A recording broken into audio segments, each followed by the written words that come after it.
Polisi telah menaikkan status hukum kasus fitnah ijazah palsu Presiden ke-7 Joko Widodo ke tahap penyidikan. Kubu Roy Suryo CS geram karena tak dilibatkan selama proses gelar perkara. Dengan penetapan status penyidikan, polisi dinilai bakal segera menetapkan tersangkanya.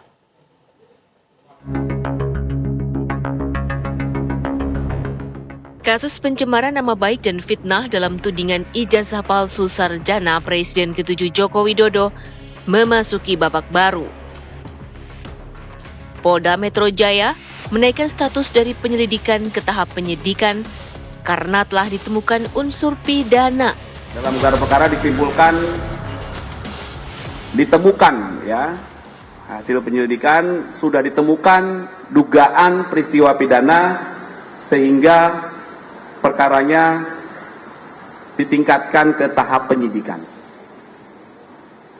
Itu untuk laporan polisi yang pertama dalam peristiwa yang dugaan pencemaran nama baik. Jadi ada dua peristiwa besar. Yang pertama pencemaran nama baik itu ada pelapornya, itu naik penyidikan. Kelompok kedua penghasutan dan undang-undang ITE.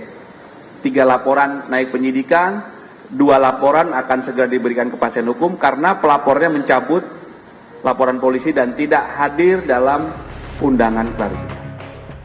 Kuasa hukum Roy Suryo Ahmad Hosinuddin kecewa karena selama gelar perkara tak dilibatkan. Ada gelar perkara dulu di mana para pihak yang berkaitan dengan proses itu dilibatkan dalam proses yang kemudian hasilnya ditingkatkan menjadi penyidikan. Artinya harusnya klien kami yang memang sudah menjadi terlapor di laporan Polda Metro Jaya ini dilibatkan, setidaknya kuasa hukum dilibatkan untuk dijelaskan kepada penyidik tentang tahapan, proses dan prosedur termasuk substansi kenapa ditingkatkan dari penyelidikan menjadi penyidikan. Peristiwa pidana apa sih yang kemudian ditemukan unsur-unsurnya terpenuhi oleh penyidik di Polda Metro Jaya. Peningkatannya status penyelidikan menjadi penyidikan begitu cepat kilat tanpa menunggu proses yang ada di Barreskrim melalui Biro Wasidik, bahkan tanpa menunggu adanya putusan pengadilan yang berkekuatan hukum tetap. Penetapan status penyidikan oleh polisi dinilai sudah terpenuhi untuk menetapkan tersangka. Yang paling kuat itu UGM sudah mengatakan ijazahnya asli, itu yang pertama. Yang kedua, lab for Barreskrim juga. Nah, ini yang dinamakan kebenaran formin atau legal truth. Dan sistem pembuktian di Indonesia ini, mohon maaf, rendah memang. Fokusnya adalah kepada 2 alat bukti, kuantitas. Dan ini sudah terpenuhi, bukan hanya untuk melakukan penyidikan, tapi juga menetapkan tersangka. Nah, tetapi ini sekarang dilakukan dengan hati-hati, dengan step by step. Begitu. Nah, persoalannya siapa nanti jadi tersangka itu tinggal waktu.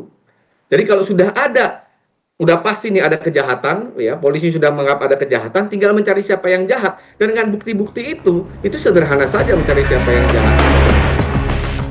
Apakah Polda Metro Jaya akan segera mengumumkan tersangka kasus fitnah tudingan ijazah palsu Jokowi? Dari Jakarta, tim TV One mengabarkan.